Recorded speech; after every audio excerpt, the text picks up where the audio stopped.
I'd like to welcome all of you to the Bay Planning Coalition, our third workshop in our series of workshops. Fortunately, this is the last one of the year since we're in November, almost December.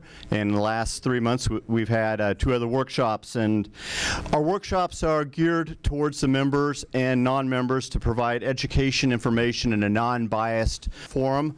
Today, we're going to be talking about, at our third workshop, the long-term management strategy. Where do we go from here? For those of you who have been attending the LTMS meetings, the 4th meeting was held on the 20th of November last week. In some ways, the panelists have looked at this as a way to hear from you as well about LTMS and maybe having this unofficially be a 5th meeting. The document will be coming out in early 2013 as a draft for further dialogue at that point. We're also going to be discussing environmental mitigation banking, subtitle. In Northern California, there is not in the Greater Bay Area a subtitle mitigation bank. And as the economy starts to improve and as development activity starts to take place along the Bay and the Delta, a part of what's going to need to be happening to meet with both NEPA and CEQA are environmental mitigation banks. How do you set one up and what is the process? And we have a strong panel on that as well. Before we actually fully begin, I was handed by URS, and I'd like to thank URS for once again hosting the Bay Planning Coalition and all of us here. The emergency procedures. In the event of a fire, earthquake, social unrest, and we need to evacuate the building, you go out this door and there's stairs that will lead you down 8 floors to the lobby, and that way we are then safe and we've met our duty to make sure that you get out of the building safely.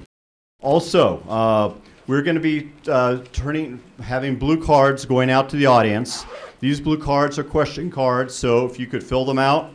When you have questions, they'll be provided to the moderator. The moderator will then ask the questions. In the event we do not have time to answer all the questions will be submitted to the panelist or all the panelists or individual panelists, depending on how the question is geared.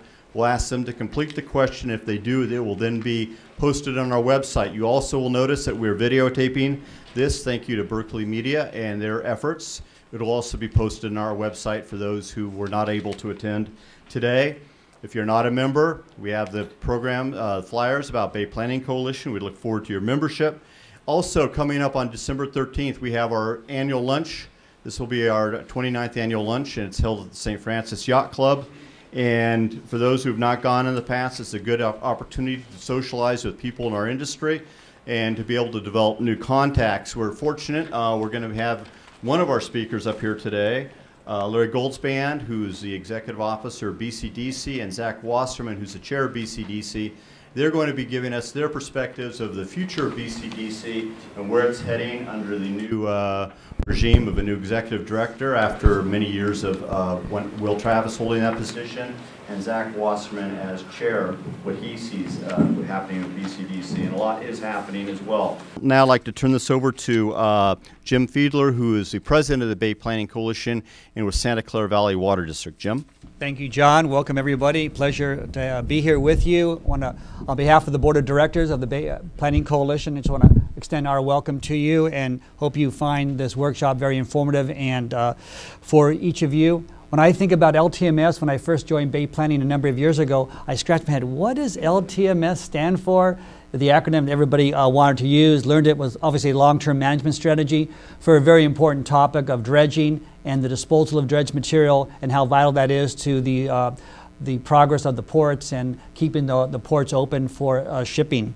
A couple other comments I just want to make before we start. First, I want to extend to John, Coleman, and Ariel just congratulations again on another putting this together. This workshop takes a lot of effort. We've had a number of these over this past year as John has come to our board now 2 years as our executive director. He brought on, in addition to our annual meeting and our decision makers conference, holding these workshops for people to get together, to network, to learn a little bit more about some of the topics that are vital to our understanding as Bay Planning Coalition members. Also, I want to extend appreciation to the number of sponsors that have contributed to making this event possible. There's a flyer in your packet that describes or lists their names. I just want to call them out. Chevron, Shell Oil Products, Arcadis, Briscoe, Iverson, and Maisel, Cargill, the Dutra Group, ESA, Environ, LRTC, Phillips 66, the Santa Clara Valley Water District, Tesoro, URS, and again, thank you for hosting the site, Weston Solutions, and WRA Environmental Consultants. Again, appreciate everybody's efforts, your efforts to help make these events possible. So moving forward to our first panel this morning, we have a moderator, Josh Gravenmeyer. Josh has been in this business 20 years, he claims on his bio, which is in your packet, as long as LTMS has been around. And Josh has an interesting field of endeavor, toxicology and environmental chemistry. That's very important aspects of dredged material and the whole progress of the bay. Without further ado, Josh, come on up here and work with your panel. Thanks.